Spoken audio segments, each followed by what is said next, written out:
with us. Moving ahead, viewers, Germany's chemical industry group has warned that the escalating European Union-US tariff spiral would place a heavy economic burden on both sides of the Atlantic.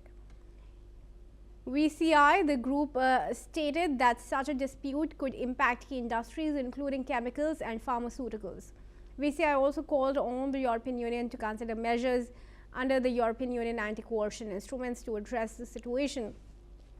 Additionally, VCI urged a united and determined response from the European Union at all levels to combat the impacts of US tariffs. This comes as US President Donald Trump has threatened tariffs on European countries that have criticized his claims over Greenland.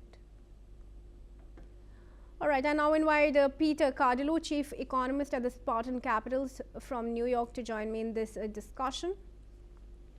And before Peter joins us, let's give you some more details that we have, viewers.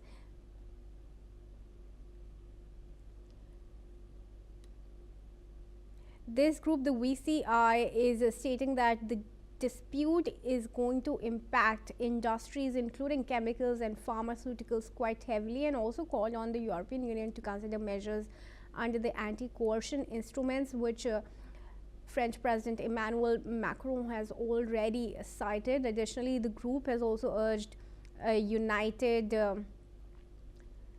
countermeasure under the European Union anti-coercion instruments. VCI has also urged determined response from the European Union at all levels to combat the impact of US tariffs. Let's remind you, this is of course coming in the face of Donald Trump's threat of tariffs on European countries. And Peter is now joining us in this discussion. Peter, thanks very much for joining me. Firstly, let's talk about whether the European Union is really ready to enforce instruments under the anti-coercion policy without really facing retaliation from the US. Well, they are talking about that. I don't know exactly what they're going to do, but obviously, the European leaders are trying to portray a solid front, and the question is, how do they retaliate, if they retaliate? I kind of think that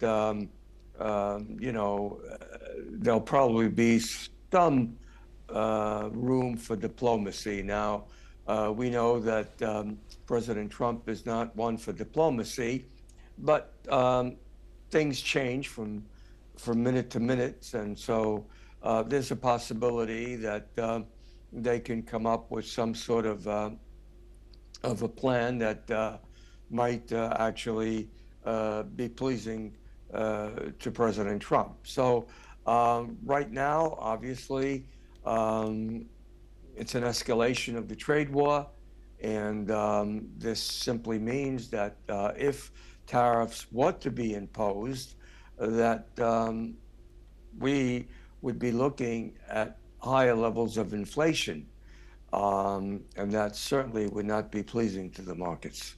Peter, what are the options really with Denmark, Greenland and European Union really, that it can use to enter a negotiation without having a global trade freeze? Well, like I said, I think the possibility of maybe the nation itself might make an about face, in the sense that right now they do not want to join the United States. They want to stay with Denmark. They want to stay in Europe.